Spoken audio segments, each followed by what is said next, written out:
dadaan. Kaling doon. Ang haba. Haba. Isang malahabang runway bago ako makarating sa costa. Kailangan pala lahat ng kailangan nandito na tayo. Oo. Welcome to West Coast Beach Resort.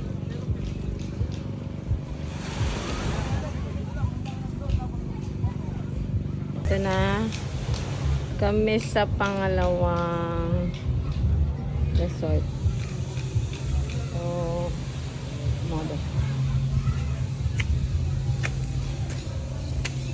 Ayan na siya.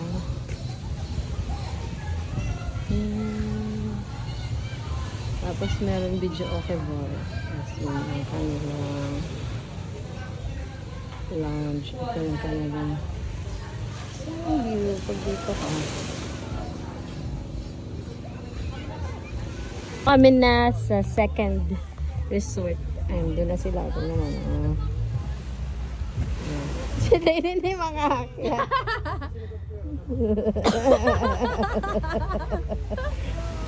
Hindi makakakit si Dane.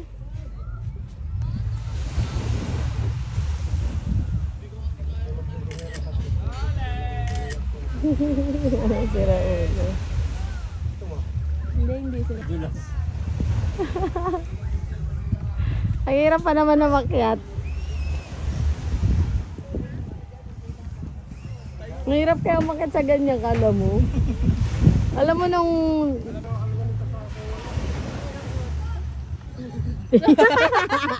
Natakot.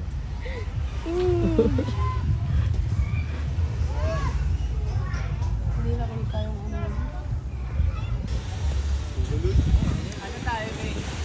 Banana boat muna. May nakalaylay sa likod mo. Akin din oh. Dito yan, oh. Wag na, hindi naman tayo mag-snorkel. Hindi, mababasa yan. Hindi naman siguro. Pagkalipat namin dito sa West Coast ay nag-rides na kami agad kasi it's around 1 AM ata to or 2 AM. Wala masyadong tao kaya nag-rides na kami agad. Nag-banana boat muna kaming lahat. Wala akong video dito kasi ang gamit namin doon is 360. So naka-separate naman yung video noon. And then ang second namin is ito, sobrang hindi ko na uulitin to. Pero syempre, add to experience din. Kaya trinay ko. Ako lang yung babae na nandyan. Just me, halos mahimatay ata ako dyan. Hindi ko na uulitin yan.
And sa aming third naman na rides ay sila na lang. Ayan. Kasama na dyan si JM. Kaya ni JM yan. Sobrang sakit daw sa katawan yan. Hindi na nga naka-video ng maayos dyan si Dane. Kasi nga pati siya is bugbog din talaga. Siya na yung nakasakay dyan sa passenger seat ng driver. Hindi na rin siya maka-video ng maayos kasi sobrang kapit niya din daw. Tingnan mo no, kung gaano yan kalakas at saka kabilis. Sobrang na-enjoy din nila yan kaso medyo napagod talaga sila dyan. Mas napagod sila dyan kaysa dun sa banana boat at saka dun sa paikot-ikot kami.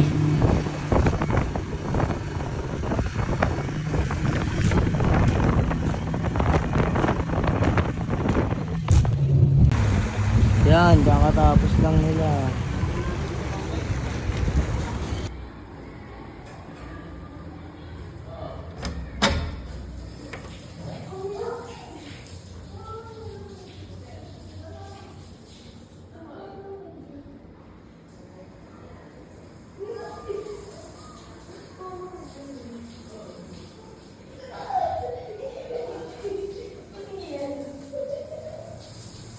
Punta tayo sa CR.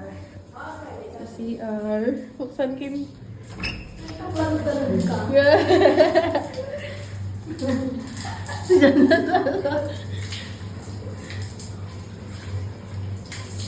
So after namin mag-ride, sobrang pagod na lahat. Yung iba nakatulog na. Kami nagmerienda. Sila Mark, sumashot na talaga niyan. Doon pa lang sa kabilang resort, sumashot na sila. Continue na lang din nila yung shot dito. Kasi lumipat lang naman kami, malapit lang naman. Kaya nilakad na lang din ng iba. So paano na tayo, hapon na to. Hindi na nga kami nakaligo ng hapon sa sobrang pagod namin dun sa mga rides. Sobrang nabugbog talaga yung mga katawan namin. And then eto na, gabi na siya. Ayan, nagpa-prepare na rin kami ng pagkain dito. Ang maganda dito mga madam is pwede kayong magpaluto sa kanila. Pwedeng pagkain nyo, tapos lulutuin nila. Or pwede naman kayong umorder din sa kanila. May mga menu sila dito. At saka masarap magluto yung dito, cook. Yung may-ari mismo. At saka napakabait nila, yung mag-asawa na may-ari. Sobrang accommodating pa nila. Tapos kumpleto sila sa lahat ng gamit. Yan, tignan nyo naman yung table settings namin, di ba? Sila nag-settings niyan, yung table namin na yan. Kumpleto. Lahat ng hanapin mo na sa kitchen na nila. Pwede kayong pumasok sa kitchen nila. Yung mga ref, pwede nyo ilagay lahat ng kailangan yung ilagay doon. Ayan. So, dito sa labas, dito kayo magkakain. So, kanya-kanya kayo ng, dyan, yung kabila, ibang na yan, ibang room na yan. Yung nandun sa baba, ibang room din yun. Ayan. Sobrang ganda ng ambience dito sa gabi kasi magkakantahan kayo. Alam mo yun, may sound system, ang ganda pa nung mic, alam mo yun. Tapos after nyong kumain, dyan din kayo inom, chill lang. 'Di ba? Sobrang ganda nung ambience. Dito gising pa si Mark dito. Bago kami kumain, gising pa siya. Then after kumain, mga ilang minutes lang, syempre nalasing na rin siya, umakyat na siya. Hindi niya na naabutan yung aming singing session. Nag-singing session kami dito. Ang kasama ko dito is yung kumpare namin na sinama niya, si Dennis. And then si Eli at saka si Big Boy. Ayan. Balik kami lang ang natira sa baba, pati si Prince. Kami ay umiinom, pero si Prince hindi. Siyempre, tsaka si Dane, gising pa si Dane noon. Tapos nagkakantahan lang kami. Yung iba, so maganda rin yung boses ng kumakanta. Kung maririnig niyo yung kumakanta, yung mga lalaki na yan. Yan yung mga kasama dito nila sa resort. Magaganda ang boses lahat. Even yung owner na lalaki, maganda ang boses. Pati yung kasama namin sa resort na family din, yung kumakanta din. Maganda rin ang mga boses nila, kaya nakakahiyang kumanta. Uy! Kaya talagang medyo kumanta lang ako ng a little bit. Kasi nga, sobrang napagod na rin yung lalamunan ko sa kabilang resort. Kasi nga, siging kanta din doon. Tapos ang aming iniinom pa ay super lamig. Yan, super enjoy yung kumpare kong sumayaw-sayaw dyan. Enjoy na enjoy siya dun sa kumakanta. Galing na galing siya. Medyo kaboses ko nga daw, according sa kanila. Kaboses ko daw. Pati parehas din kami ng mga kinakanta. Pati yung mga kinakanta niya, sabi nga nung anak ko, mawala ka nang kakantahin kasi kinanta na ni ate. Yung mga kinakanta mo, kinakanta ni ate. Pero maganda yung boses niya. Kaya yung mga kinanta ko parang unti na lang. Parang nakatatlong kanta lang ata ko or 4.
Yo!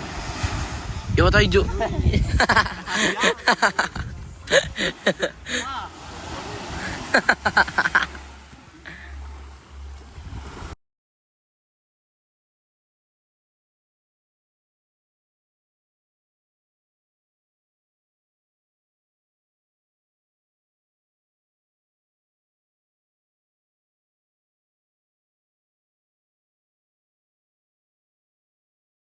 Puro bintang sila nang di ginawa.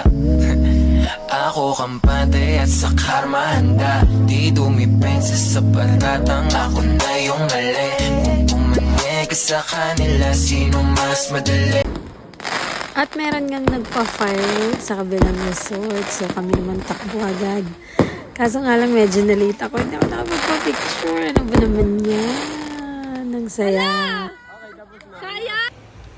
So good morning, West Coast. Yan yung owner nila yan. Nasa baba nakaputi.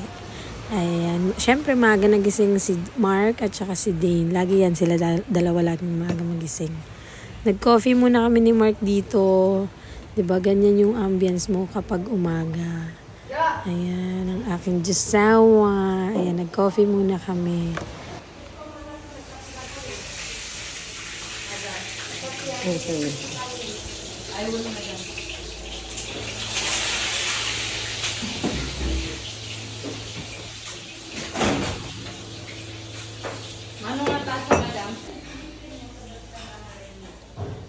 Dami na lang ref dito. So, walang problema kapag ano para kayong pagkain. Kasi, pag na dito ilagay. Ah.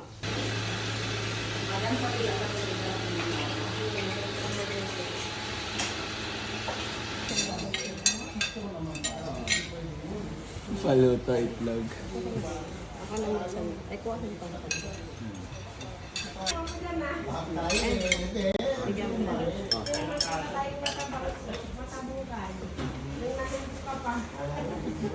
Huwag mo, kaya mo na siyang short. Set, big. Ha? Huwag mo muna siya ng short. Maliligo pa yan eh. Hindi, para lang makapag.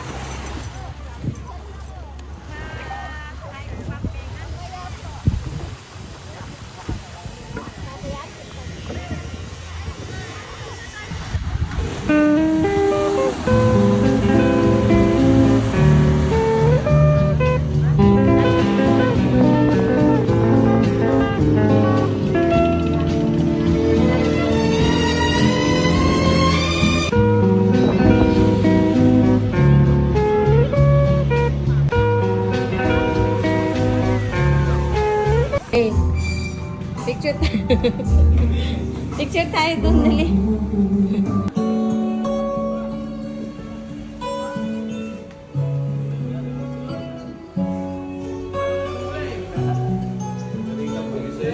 Ayun, bola mo dyan, oh.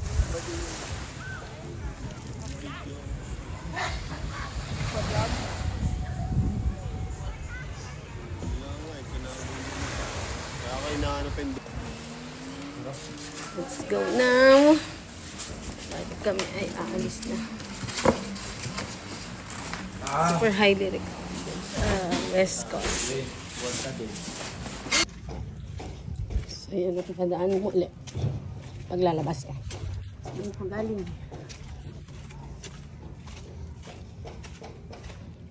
Kasi yung parking nila doon.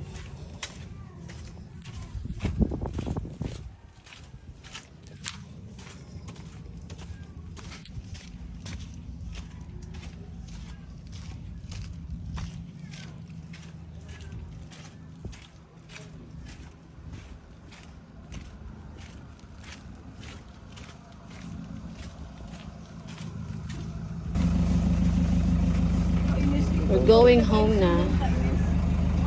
It's time to go. Ang hirap talaga pag may magkasamang magjowa, no?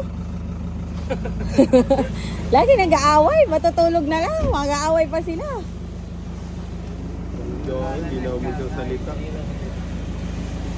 Baka mag-ulti pa ako eh.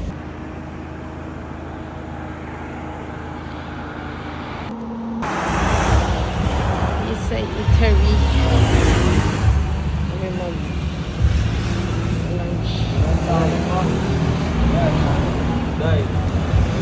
Day. Let's go! Going home!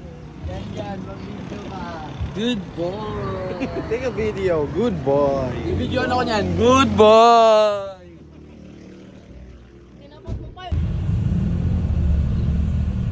Wala.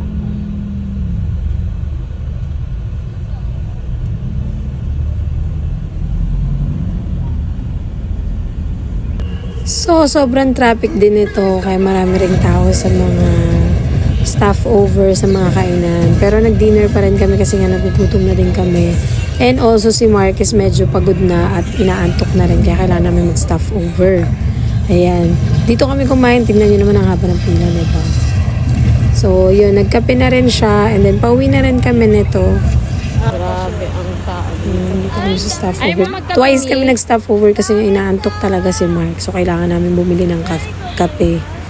Sa second stop over namin, kape lang ang hinanap namin. Nahirapan pa kami. Chat time Ayan. And that's it. Ang aming biyaheng Dasol. And sana nag-enjoy kayo. Bye!